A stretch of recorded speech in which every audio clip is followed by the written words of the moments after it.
to truly understand the story of Church Without Limits, you actually have to go back to 1997. A lot of people think it started, with the bike shop and then transferred into the youth center in the church, but it actually started with in 1997 with a young man who had finished high school, wasn't too sure which direction he was going, ended up at a conference out in Fort Worth, Texas, and really started to seek the Lord as to what he was saying to him and what direction to take. And God spoke in a real profound way to Pastor Brendan during that week.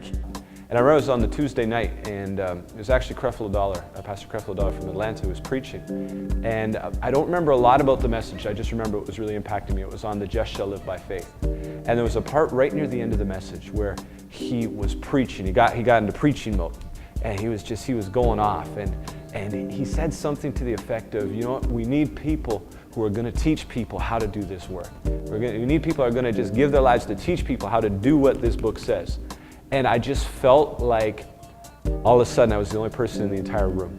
And it was like something God just said, bam, that's you. That is what I have for you. That is what I have for your life. It was just like this epiphany, this moment I'll remember for the rest of my life. And almost completely to the day, a year later, I ended up being the youth pastor at the Korean Mission Alliance Church in North Toronto. And so I got in there, and God bless that pastor and God bless those young people, because I didn't have a clue what I was doing. A year after that fact, so again, probably about 2 years after this initial call, my brother Joel started coming with me. My sisters Faith and Aaliyah started coming out. And they started to invite some friends. From about September to about February, within about 6 months, we grew from maybe 12, 13, 14 youth up to about 50. I remember some services we had 50 to 60 youth coming out. And we kind of came to the conclusion, we probably just need to start a Bible study for young people in the East as well. So we ended up starting the Bible study here. Now, we didn't know where to start it. We were trying to figure out, where are we going to do this? So we're trying to find, where can we rent? Where can we get this? And I was talking with my friend Jerry, and he was the owner of a motorcycle shop, GP Bikes, and he said, well, why don't you just come and do it over here? I'll give you the keys. I close at 6, 7 o'clock, and you guys can just set up and do your thing there. I got this little shop. So we said, sure, great, let's do it. So we started Thursday nights doing a youth-oriented Bible study in a motorcycle shop. It was cool. We must start again, probably 12, 13, 14 youth coming out, and I always laugh because you can see people, especially the first night, kind of pull up to the motorcycle shop like, okay, what is this thing I'm coming to? And especially parents. Parents were like, what is this place? What's going on? And so we had a lot of ground to cover with them, but we just started doing this Thursday night youth Bible study. We had the CD player, we'd do some worship, we'd preach a word, we had different activities for the young people, and it was cool again. So it was great. I mean, just good things were happening, just continue to be faithful. This bike shop right here, one of my favorite memories, at the time it was probably a little bit scary, but it was funny at the same time, was when it was either Randy or Clayton tipped over the bike and there was pure damage and we all were like, ah! It was kind of a funny time. Another favorite time was actually my first or second time at youth group, which was like 8 meters that way. It was a really good time. Warren had slipped me a 20. He gave me what you would call a Pentecostal handshake. And he just said, yo, I felt in my heart to give you $20. And I said, yo, bro, wonderful. Favorite memories from the bike shop days, some would include skipping CD player. The skipping CD player. And the CD player that always skipped. That was very funny. Think back to how many people we met probably during the bike shop days. Back to Aubrey, Monique, now Wall, came back in those times. There's actually people who have come and gone, but just the amount of people I've met and the friends I've made just from having that bike shop time. I think it was just like the bike shop, it was just a really cool time. It was a bit of a novelty, on a Thursday night, after you're done school, you go home, you have dinner, and there was it was almost like this secret, not a secret, but it was like this club that we had almost, and there were new faces, new people to meet, and it was just a lot of fun, and there were tons of jokes, it was just good times. so that eventually grew into where Jerry came to me after a couple months and said, hey, I think you probably need to look for another spot. I think it's getting a little big for the bike shop. And we came across a church in Pickering Village called the Pickering Village United Church. And so we got this idea, they had a gym, and so we went to them and proposed if we could do a youth drop-in center. We said 4 days a week, we'll open up the gym after school. And this has been a dream that was kind of in my heart to do this drop-in center for youth. And so they went for it. And so we opened up the gym several days a week. We just have young people come in from the community. And then Thursday nights at 7 or 7:30, we'd shut down the basketball, shut down the video games, shut down the different things, and we pull out chairs. And we just did like this kind of service for youth. I was at school right next to the youth center.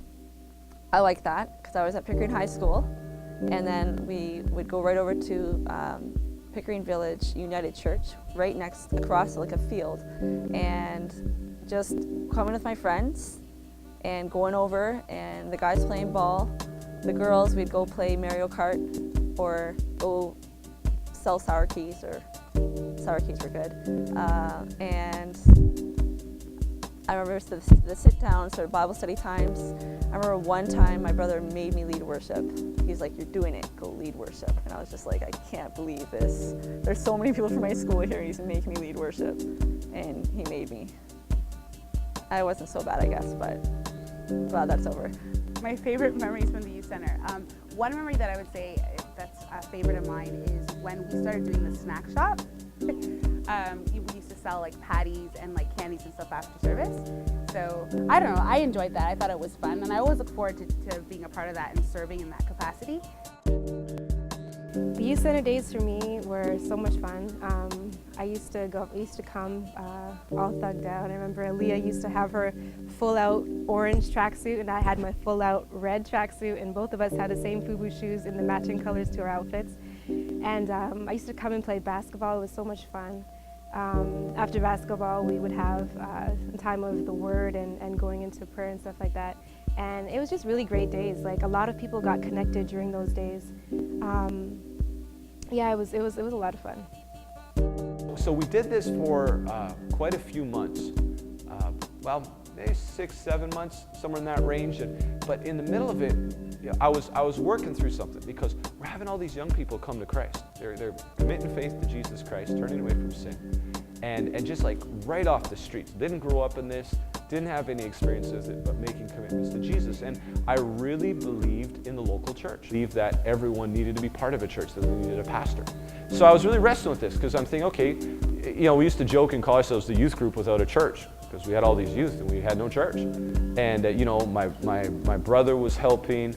My sisters were involved. We had other people who were starting to come on board. My mom was really big and supportive, especially in prayer. We used to pray together and just intercede over what God was doing.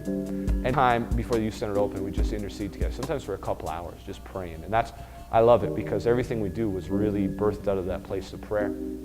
I remember one day she turned to me and she said, you know what? I don't know exactly how this looks. She said, but I just really feel like, you're talking about them having a church. She said, this is their church.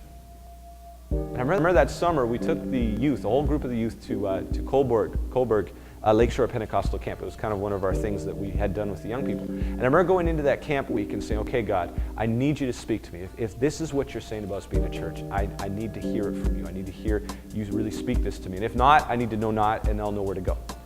And so there was, we get there at camp, and they'd have a morning speaker and a night speaker. And I remember, I'm absolutely convinced to this day, I think the Lord sent the morning speaker just for me.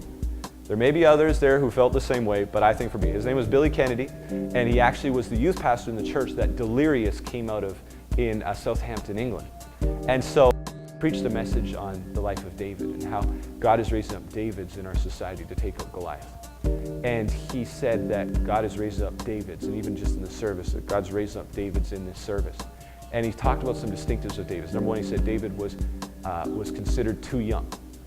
He wasn't even taken to battle, but he was considered too young. And that really spoke to me, because I was worried about my age. Number two, he said David was mistaken to be cocky when really he was just confident in God. That spoke to me again too, because I was so concerned about people thinking I was just this cocky young guy thinking he knows it all. And he spoke to me, and he said, and furthermore, he said that David didn't wear the older generation's armor, and that God was raising up the younger leaders who, with respect towards the older generation, were going to wear different armor. We're going to do it a little differently. That spoke to me again because of my struggles with just who am I and how am I going to do this. And so I remember coming out of that message, I pulled the youth back and I said there, I said, listen, I just got the confirmation from God. We are going to start a church. We're going to do this thing. Saturday nights were a highlight. There were so many people that came out, and there was this kind of intensity and this excitement. It was just electric in the air. We had some very interesting services. People were really excited to come, and especially as we got involved in St. Paul's in the Hill, and then we saw the main floor fill up, and then we started to see the upper balcony start getting full, and then we got to the point where we had to put people in the narthex, and that was just exciting to see people come, and they were excited about their relationship with God. They were excited to be in God's presence, and of course we could go on and on into the wee hours of the morning, which we often did. That passion for God's presence. It was certainly cultivated in those Saturday night services. 1, 2,